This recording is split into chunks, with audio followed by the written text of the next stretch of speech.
1441 Angelo Drive, home to one of the most prestigious undeveloped lots in the world, just sold for a whopping $65 million.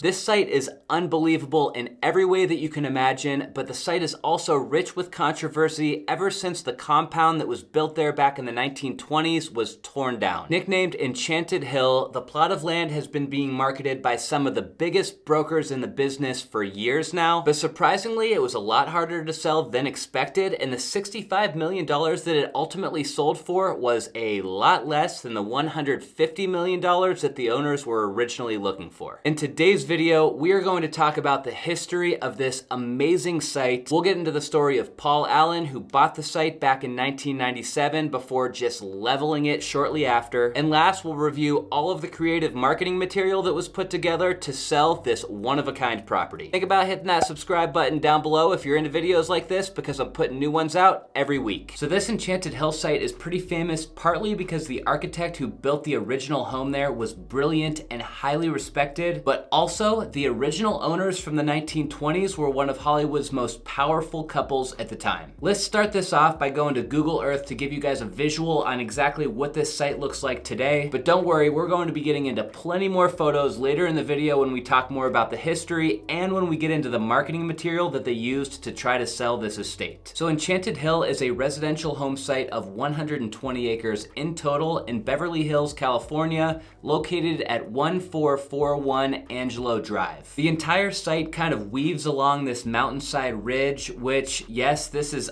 all the same property. And all of these 5 flat sections that you can see here are all actually buildable sites, but the main home originally was where you see the pin on this big flat 4-acre section. The name of those original owners was Francis, Marion, and Fred Thompson, and like I said, they were very famous silent film stars back in the 1920s. I can't say that I know any of their work personally, but from what I can tell, they focused primarily on love stories and cowboy stories. Francis and Fred originally just bought that 4-acre parcel that we were just looking at on Google, but Fred was really into horses, and so as he bought more horses, they realized they needed more land. Over the following years, as they bought more horses, made more money, and then needed more areas for their horses, like a stable house and a riding ring, they started buying up all of the acres around their main house at the price of about $4,500 per acre. And quick side note, that's pretty crazy because the going rate for an acre around here nowadays is about $500,000, but it's also pretty crazy to think that they were able to afford to do this. I read that at Fred's peak, he was making about $10,000 per week from acting, and yes, this was in the 1920s. Anyways, there are some really cool shots out there showing how the house looked back then. It really did become developed in every direction. The estate had so much charm, and the approach took you through a winding road that leads to this archway and then a cobbled court. They finished their Spanish colonial style home in 1925, and the end result was a big main house with 20 rooms. I even dug up an old floor plan. Check this out. It's a pretty massive estate, and after studying this, it's actually a really functional layout. Wallace Neff was behind the vision for this site, and he is still a highly respected architect to this day. Around this time, prices for a Wallace Neff home ran anywhere from $15,000 all the way up to $30,000, and he had a bunch of celebrity clients who loved his California revival style of architecture. Even after spending all of those years building out Enchanted Hill into their dream home, unfortunately, Fred and Francis didn't live there all that long, because in 1928, after Francis noticed Fred limping after he stepped on a rusty nail, she took him to the hospital. They misdiagnosed him with a gallbladder problem, and then he shortly after died of tetanus. That very next year, in 1929, Francis sold the estate for $540,000 to oilman Legene S. Barnes. Barnes owned the estate for about 15 years before he ultimately sold it to inventor Paul Kalsman, who ended up spending decades restoring it to its original glory. After Paul Kalsman passed away, it was time for Enchanted Hill to change hands yet again. His wife ultimately ended up selling it in 1997 to Paul Allen for $20 million. The controversy with Enchanted Hill starts when Paul Allen bought the estate. First of all, if you don't recognize Paul Allen's name, he's the guy who co-founded Microsoft in 1975 with Bill Gates at the age of just 22. Paul bought Enchanted Hill back in 1997 for $20 million, but after just 3 years of owning it, he tore everything down. When I say everything, I mean everything. He leveled the main house, the outbuildings, the mahogany floored stable, the guest house, the cowboy's house, the riding rings, tennis court, and the 100-foot swimming pool. Yes, you heard that right.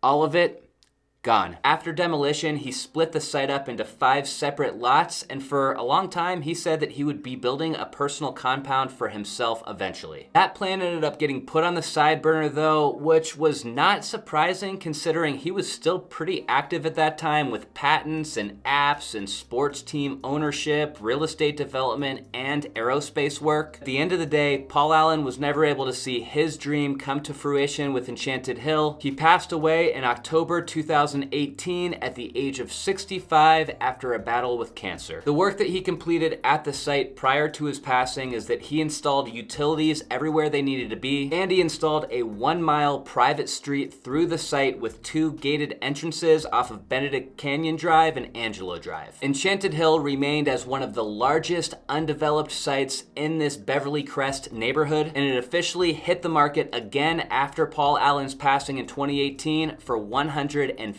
million. The 2018 marketing for Enchanted Hill was naturally very thorough and very creative, just as it should be for a $150 million property. We can start here on their website, which is still active. It's theenchantedhill.com. You can see right off the bat, there's some futuristic looking renderings for the site. I guess this is just to give those Tony Stark type buyers inspiration on what could go here. And even though the lots are all dirt like we saw earlier on Google Earth, the photographer photoshopped this grass on here for some reason. The About section says that this presents an unparalleled real estate offering. It goes on to talk about the improvements that Paul Allen made to the site since 1997, and it markets to people who are seeking the ultimate in privacy and security, or the creation of a family compound with 5 building sites. If we go to the property tab, this gives us a lay of the land pretty well. You can see marked A and B on either ends of this 1-mile road, or where the gated entrances are to Enchanted Hill. Then they have these marked as 5 being where the main property is located. Number 4 is where you can put a farmland or a vineyard. Number 3 is where you can put some guest houses. Number 2 is where you can put your community complex or a farm shop. And number 1 is where you can put your wellness center. This might seem over the top, and trust me guys, it is, but we have to remember that this site is massive. It is a 120-acre compound. My personal opinion though is that a developer should have really bought this and built 5 separate mega mansions on each one of those individual lots. They would all be inside of this gated community. They would all have plenty of privacy because each one of them is sitting on a ton of land, and that just seems like a better use for this site, but what do I know? Anyways, back to the website. I just want to go to the marketing tab real quick and show you guys some of this video that Hilton and Highland put together. This is all just marketing material, so they are 3D renderings of what you could possibly put at the Enchanted Hill site based on the way that it's laid out. It's really cool how architects are able to put these visuals together nowadays. They really are pretty realistic, and to be honest, I've even seen better versions than this lately. You can really see how all of the flat pads come to life, and this also just goes to show how much land there really is here. Any one of these sites alone would be enough for any normal person or family to live on. I guess when you have billions of dollars though, you just need to find a way to spend hundreds of millions of dollars, and that is exactly what's going to need to be done here, no matter what the plan ends up being. So Jeff Bezos was rumoring that he was going to buy Enchanted Hill back in February of 2020 for $90 million,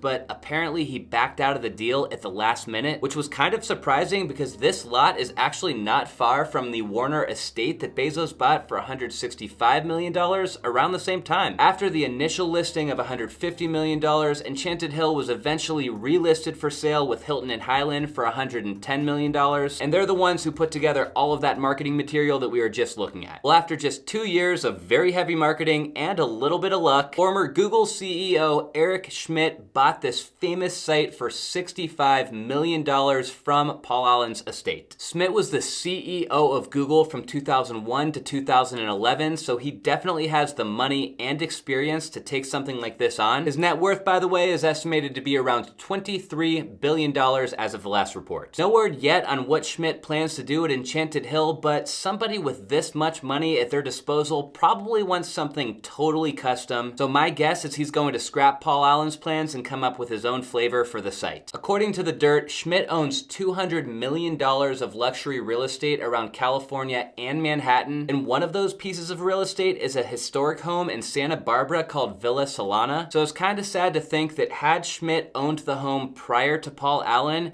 he may never have bulldozed the historic homes that were once there. The story of Enchanted Hill is a fascinating story, but it's also a pretty sad story in a lot of ways. It's sad that the estate was torn down 20 years ago, especially with it having such a cool backstory. And it's also sad that Paul Allen passed away before he was able to ever see his plan come to fruition. Some people have given Paul Allen a ton of grief for tearing down the Enchanted Hill site, which, as somebody who lives in a historic home myself, I totally understand. But Paul really was a good guy from what I can tell. He donated a ton of money over his lifetime to science, environmental causes, Ebola, and Navy exploration. Regardless of what side of the fence that you land on, there you have it. That's the story of Enchanted Hill. I'll make sure to do a follow-up video on this one down the road as soon as Eric Schmidt submits his plans to the city on whatever he plans to do here. If you enjoyed the video today, guys, hit that like button down below before you go. It really helps me out a lot. And like I always say, don't forget to click subscribe as well, because I'm putting new videos out every week. But that's all I've got for you guys this time. So until next time, see ya.